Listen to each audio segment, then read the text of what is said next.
नमस्कार दोस्तों, आप सबों का स्वागत है। ऑल कॉम्पिटिटिव एग्ज़ाम के लिए महत्वपूर्ण जीके एंड जीएस। आप किसी भी एग्ज़ाम में बैठेंगे दोस्तों, वहां पर आपको इस तरह का जीके मिलेगा। तो आइए प्रश्न को पढ़ें, और अगर आप पहले से जान रहे हैं तो कमेंट में उत्तर ज़रूर दें। तो देखिए, पहला प्रश्न है आपका कि चोल राजाओं की राजधानी कहाँ थी। चोल राजाओं की राजधानी कहाँ थी? तो इस प्रश्न का उत्तर क्या होगा, आप कमेंट बॉक्स में उत्तर ज़रूर दें। तो अगर आप ऑप्शन नंबर सी लगाए हैं तो बिल्कुल सही जवाब दिए थे, तांजोर। ऑप्शन नंबर सी सही है। अगला प्रश्न आपका 2 नंबर, भारत में पंचायती राज व्यवस्था सर्वप्रथम 1959 में कहाँ लागू हुई थी। भारत में सर्वप्रथम पंचायती राज व्यवस्था कहाँ पर लागू हुआ था? तो इस प्रश्न का उत्तर कमेंट बॉक्स में दीजिए। अगर आप ए दिए तो बहुत अच्छा, नागौर जिला राजस्थान में लागू हुआ था। भारत में पहली बार पंचायती राज व्यवस्था कहाँ लागू हुआ था? नागौर जिला है, और किस राज्य में लागू हुआ था? राजस्थान में। ऑप्शन नंबर ए सही है। अगला प्रश्न है, विक्टोरिया प्रपात किस नदी पर है? विक्टोरिया प्रपात किस नदी पर है? तो इस प्रश्न का उत्तर होगा आपका ऑप्शन नंबर डी, बिल्कुल सही है। अगर आप ऑप्शन डी दिए जवाब में तो आपका सही है। अगला प्रश्न है, आज़ाद हिंद फौज का गठन कब हुआ था? आज़ाद हिंद फौज का गठन कब हुआ था? दोस्तों, आज़ाद हिंद फौज का गठन सिंगापुर में हुआ था, लेकिन आपको बताना है कि कब हुआ था। तो इस प्रश्न का उत्तर होगा आपका ऑप्शन नंबर डी, बिल्कुल सही है, 1942 ईस्वी में। अगला प्रश्न है, बहुत ही आसान प्रश्न है दोस्तों, इस प्रश्न का उत्तर आप लोग कमेंट में जरूर दें। अंतर्राष्ट्रीय महिला दिवस किस तिथि को मनाया जाता है? अंतर्राष्ट्रीय महिला दिवस किस तिथि को मनाया जाता है? तो आप सभी जानते हैं कि 8 मार्च को मनाया जाता है। बिल्कुल सही जवाब हुआ, जो भी ए ऑप्शन किए थे। तो चलते हैं अगले प्रश्न की ओर। प्रश्न है, जनगणना को संविधान के किस सूची में रखा गया है? जनगणना को संविधान के किस सूची में रखा गया है? तो इस प्रश्न का उत्तर कमेंट बॉक्स में दीजिए।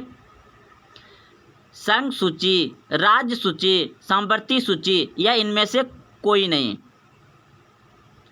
तो इस प्रश्न का उत्तर हो जाएगा आपका ऑप्शन नंबर ए, बिल्कुल सही है। जिसने भी ए ऑप्शन उत्तर दिए थे उसका बिल्कुल सही हो गया। जनगणना को संविधान के किस अनुसूची में रखा गया है?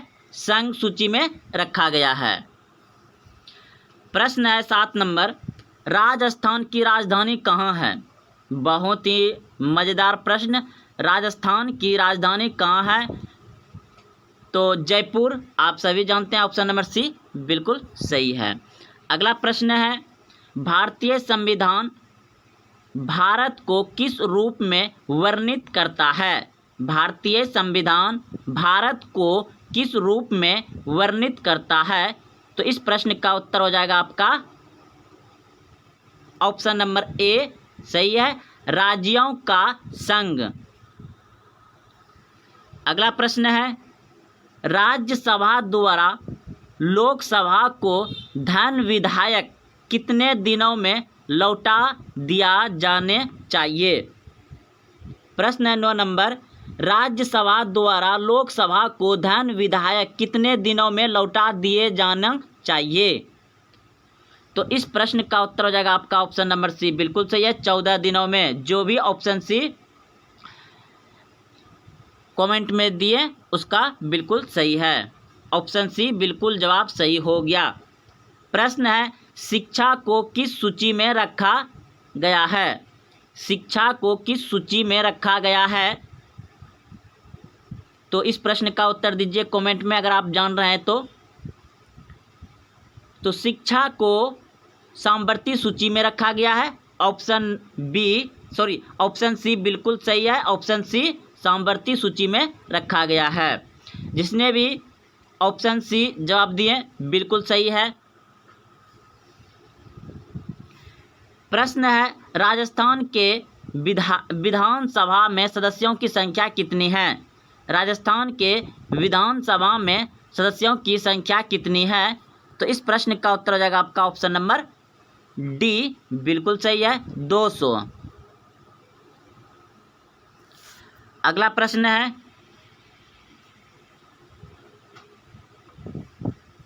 मछलियों के यकृत तेल में किस विटामिन की प्रचुरता होती है? मछलियों के यकृत तेल में किस विटामिन की प्रचुरता होती है?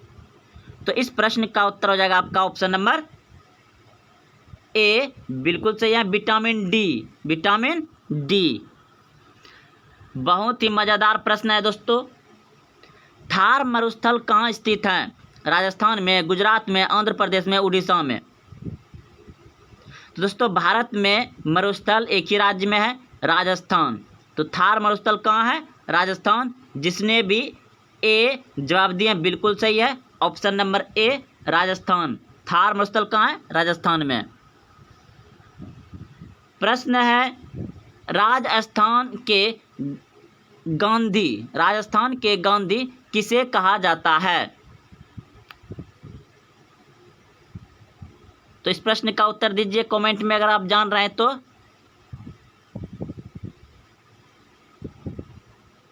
गोकुल भाई, ऑप्शन नंबर ए सही है। अगला प्रश्न है, लाफिंग गैस किसे कहा जाता है? लाफिंग गैस किसे कहा जाता है? तो इस प्रश्न का उत्तर हो जाएगा आपका ऑप्शन नंबर बी, बिल्कुल सही है, nitrate oxide. Option number B. जिसने भी जवाब दिए थे बिल्कुल सही जवाब दिए थे। नाइट्रेट ऑक्साइड, जो हंसने वाला गैस भी है। लाफिंग गैस किसे कहता है? नाइट्रेट ऑक्साइड को। प्रश्न है, तुलबुल परियोजना किस नदी पर स्थित है? तुलबुल परियोजना किस नदी पर स्थित है? तो इस प्रश्न का उत्तर हो जाएगा आपका ऑप्शन नंबर सी। जिसने भी दिया जवाब बिल्कुल सही है, झेलम। झेलम नदी पर तुलबुल परियोजना है। अगला प्रश्न है, पिंक सिटी, गुलाबी शहर किसे कहा जाता है? पिंक सिटी, गुलाबी शहर के नाम से किस शहर को जाना जाता है? तो इस प्रश्न का उत्तर हो जाएगा आपका ऑप्शन नंबर डी, बिल्कुल सही है, जयपुर। अगला प्रश्न है, 1556 में पानीपत की दूसरी लड़ाई अकबर और किसके बीच हुई थी? 1556 में पानीपत की दूसरी लड़ाई अकबर और किसके बीच हुई थी? तो इस प्रश्न का उत्तर हो जाएगा हेमू। ऑप्शन नंबर सी बिल्कुल सही है। प्रश्न है, बाबरनामा के लेखक कौन है? बाबरनामा के लेखक कौन है? तो इस प्रश्न का उत्तर हो जाएगा बाबर। ऑप्शन नंबर डी बिल्कुल सही है। प्रश्न है, मुद्राक्ष के लेखक कौन है? मुद्राक्ष के लेखक कौन है? तो इस प्रश्न का उत्तर हो जाएगा Vishakha Datta. Option number D सही है। अगला प्रश्न है, राज्यसभा का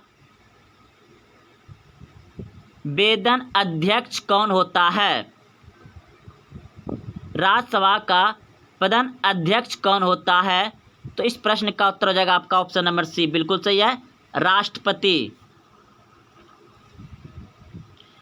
प्रश्न है, भारत छोड़ो आंदोलन का नारा किसने दिया?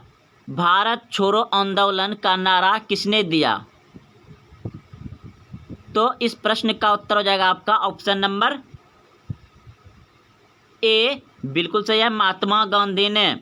भारत छोड़ो आंदोलन का नारा किसने दिया था? महात्मा गांधी ने दिया था। और ये कहाँ से दिया था? मुंबई से। अगला प्रश्न है, राजस्थान के किस शहर को राजस्थान का हृदय कहा जाता है? राजस्थान के किस शहर को राजस्थान का हृदय कहा जाता है?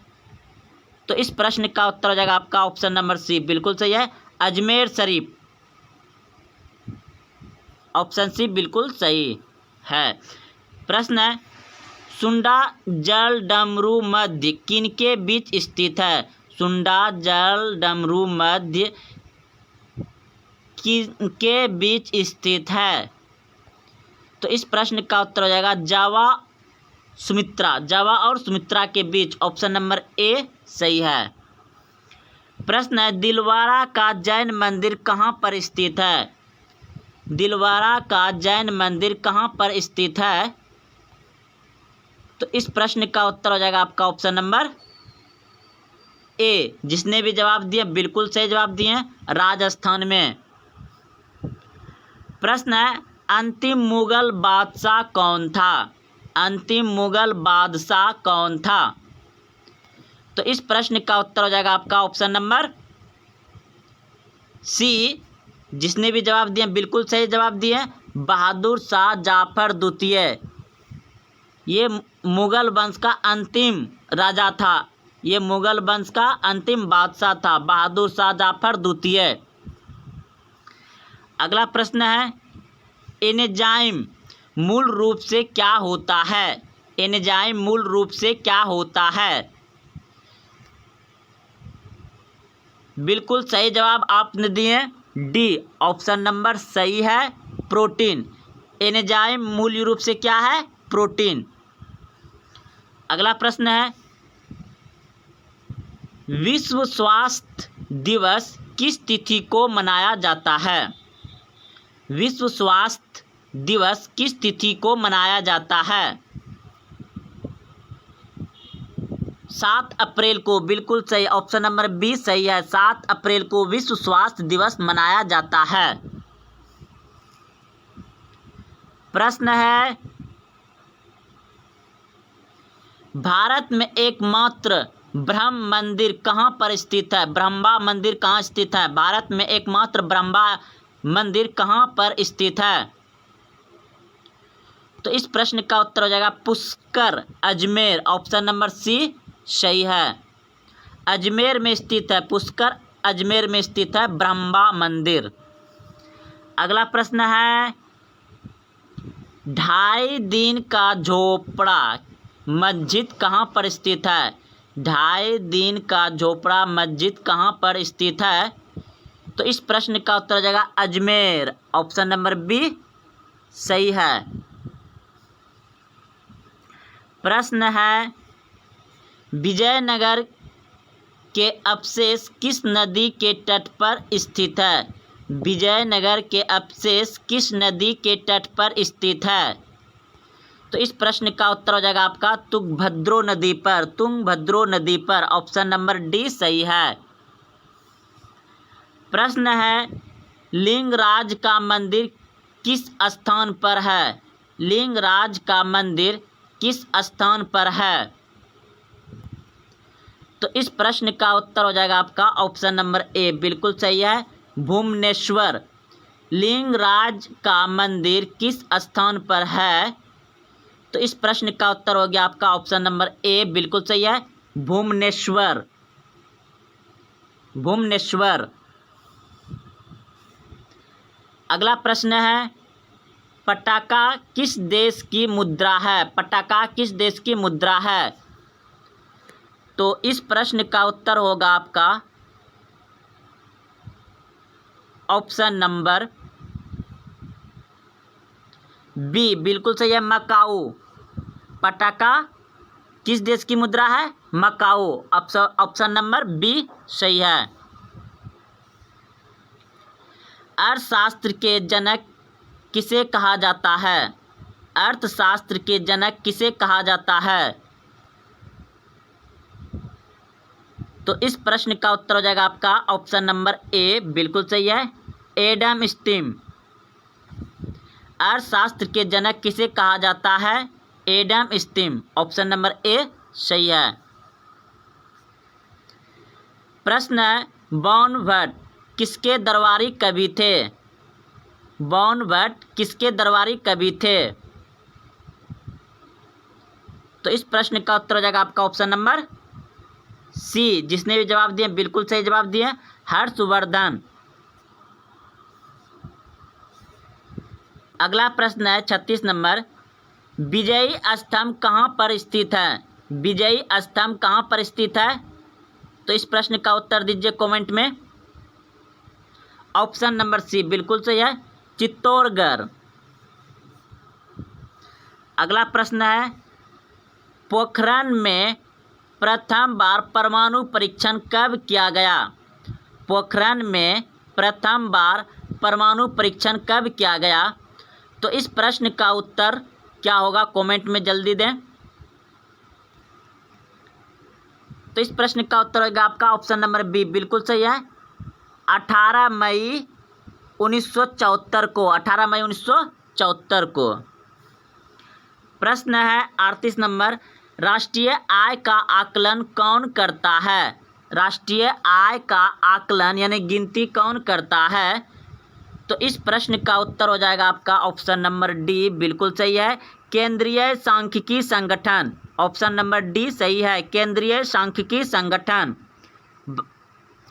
राष्ट्रीय यानी कि भारत का आय जो होता है उसका आकलन यानी गणना कौन करता है? तो ऑप्शन नंबर डी बिल्कुल सही है, केंद्रीय सांख्यिकी संगठन। प्रश्न है, भारत में पहली बार सोने के सिक्के को किसने जारी किया? भारत में पहली बार सोने के सिक्के को किसने जारी किया? तो इस प्रश्न का उत्तर हो जाएगा आपका ऑप्शन नंबर सी बिल्कुल सही है, हिंद यूनानियों ने भारत में पहली बार सोने के सिक्के जारी किए थे। प्रश्न है, रोम शहर किस नदी के तट पर स्थित है? रोम शहर किस नदी के तट पर स्थित है? तो इस प्रश्न का उत्तर क्या होगा जल्दी बताइए। टाइबर नदी। ऑप्शन नंबर ए जिसने भी जवाब दिए थे बिल्कुल सही है। प्रश्न है, दक्षिण अमेरिका में चरागाह को क्या कहा जाता है? दक्षिण अमेरिका में चरागाह मतलब जैसे कि फील्ड जैसा है और वहाँ पशु सब चरते हैं, घास का मैदान को चरागाह कहा जाता है। तो दक्षिण अमेरिका में चरागाह यानी कि घास के मैदान को क्या कहा जाता है? पंपास। ऑप्शन नंबर बी सही है, पंपास कहा जाता है। राज्यसभा में मनोनीत सदस्यों की अधिकतम संख्या कितनी होती है? राज्यसभा में मनोनीत सदस्यों की संख्या अधिकतम कितनी होती है? तो इस प्रश्न का उत्तर हो जाएगा आपका ऑप्शन नंबर बी बिल्कुल सही है, राज्यसभा में मनोनीत सदस्यों की संख्या होता है 12। ऑप्शन नंबर बी बिल्कुल सही है। तो दोस्तों आज हम यहीं पर समाप्त कर रहे हैं। कल फिर इसी टाइम में आपको 40 जीके एंड जीएस जो सभी प्रतियोगिता परीक्षाओं में पूछे जाते हैं उसे लेकर के आएंगे। जय हिंद, जय भारत।